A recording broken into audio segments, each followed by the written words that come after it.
It is day one, actually probably day three, at the Pioneer House.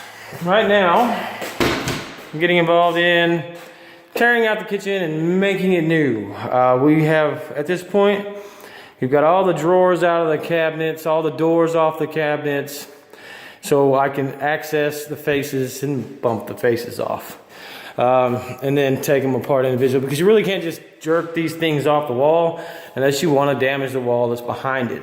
And even at that point, you're still going to take some of the wall behind it away, but you don't want to damage all the wall. And unless you want to do that, you have to take these things out piece by piece. And what that means is you bump the faces off. What I like to do is I get a hammer, right? Of course, and I get a block of wood. That way I don't damage the back side of this wood. And just strike it a couple times until it comes loose. See how it's loose? Then I'll take a handy dandy little crowbar that I bought at a hardware store here in town, and I just pry it apart as much as I can until you start hearing wood crack. You want to stop if you're trying to keep these faces for any other reason. I mean, there's still some good life left in this wood, and it can be used for stuff. See it cracked? You want to just not apply any more pressure at that point, because then you want to start taking it from top down. And the reason you do this is because you pull these out as far as you can. Those are still going to hold up there. They're going to hold until you bump them free. Okay, I'm going to go horizontal now, and we're going to go this way, just so you can get a broader shot of the system that I'm taking down. It's not very big. It'd probably take me all day to get this out of here, and it's already 1 o'clock. The client came by and I visited with him. Like I said, this is the third day, so we're just at the point where we're making decisions on what we want to do with this place. So, and of course it's got these in the 80s. Everybody thought it was neat to have vaulted ceilings. Today it's not so bad, but you've got to do something to it. You've got to make it pop, and we're going to make all this pop in here, give it some of its own character. That's coming out, right? I think we're going to do something with the beams. I'm not sure, maybe paint them a different color. Then we're going to do a soffit in here. We're going to cover this up and put some recess cans in. Change this door out to a set of French doors. Put a nice tile, probably wood floor in this area, I don't know, but right here, we're going to leave that opening. We're going to close that one off right here. And then we're going to put I forget what he called it. Anyhow, we're going to put a case type opening in here with 2 different pendant chandeliers. One there, and then one with the old opening. We're going to cover that up, but it's going to be one big size opening right in here, like right. And then done. So in this wall, we're going to take all the way to the corners, right?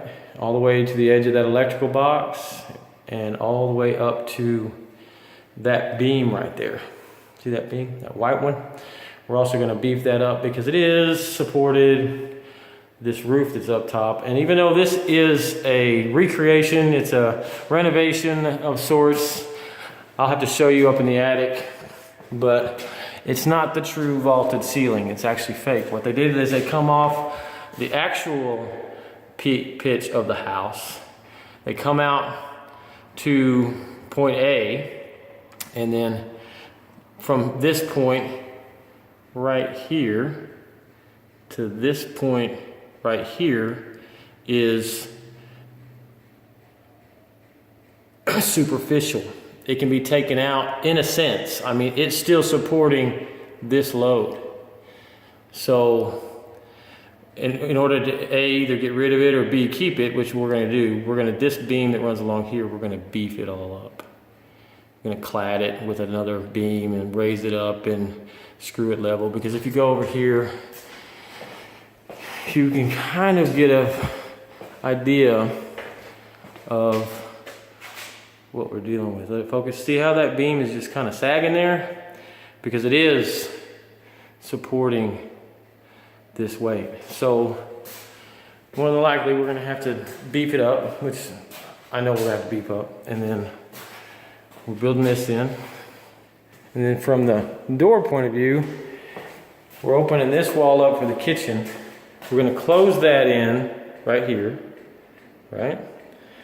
And then we're gonna put an opening here. I don't know, we may end up keeping this and still doing this opening, but I know for sure this opening right here is gonna be in that spot. And then we're gonna do like a bar top on top of that, and trim it out and make it, give it some depth by painting the inside white, I don't know. And then from here, we're going to make it where it's all open.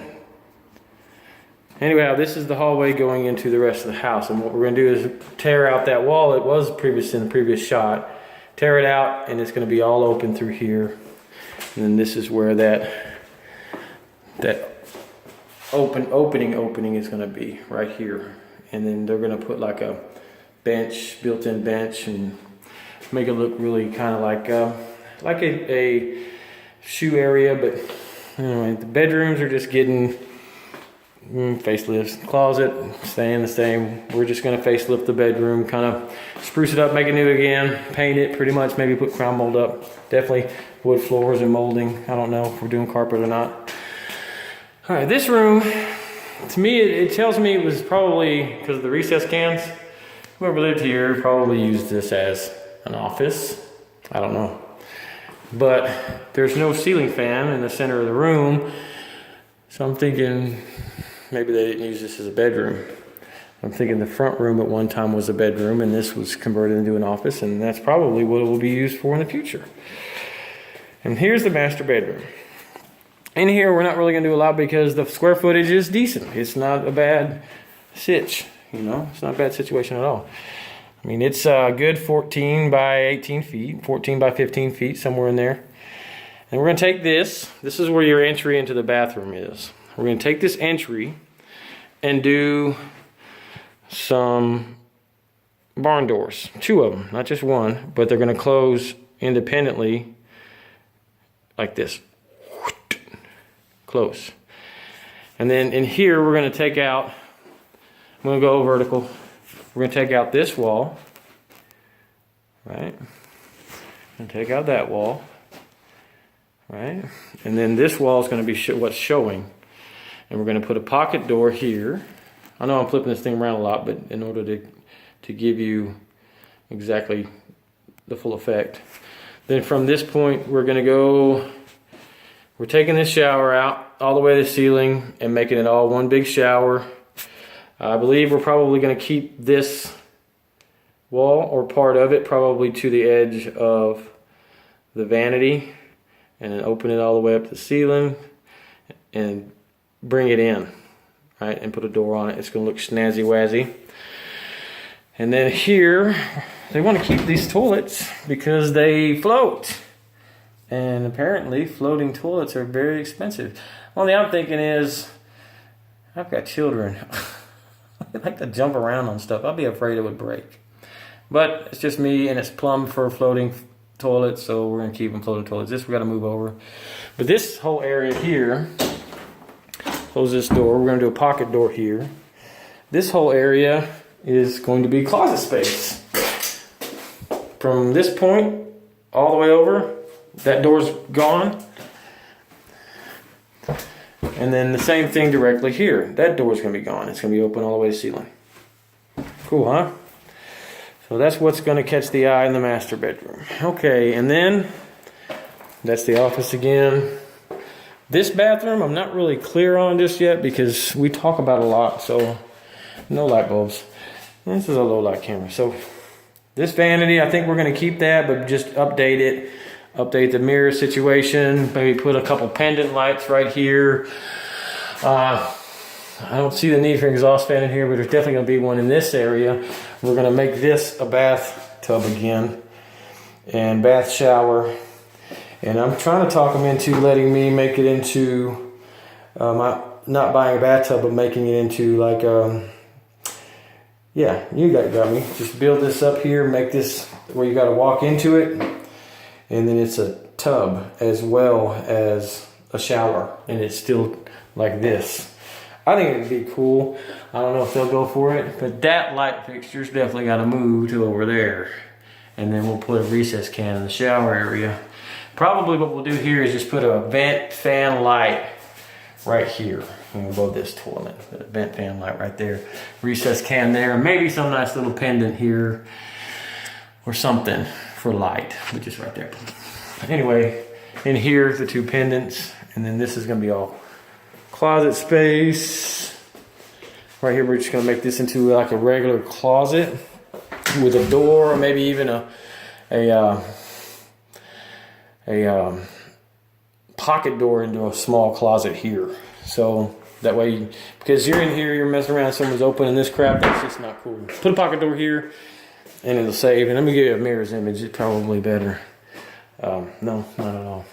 That mirror's got to go, that thing. But right here is where we're going to have like a little pocket door. And then, of course, the hallway. Maybe we'll put some sconce lighting in here, give it a cool effect. I know that Michael doesn't like sconce lighting, but at least change those out to recess cans and put 3 of them down the hall, evenly spaced. But that is the house so far, and outside is a complete other thing.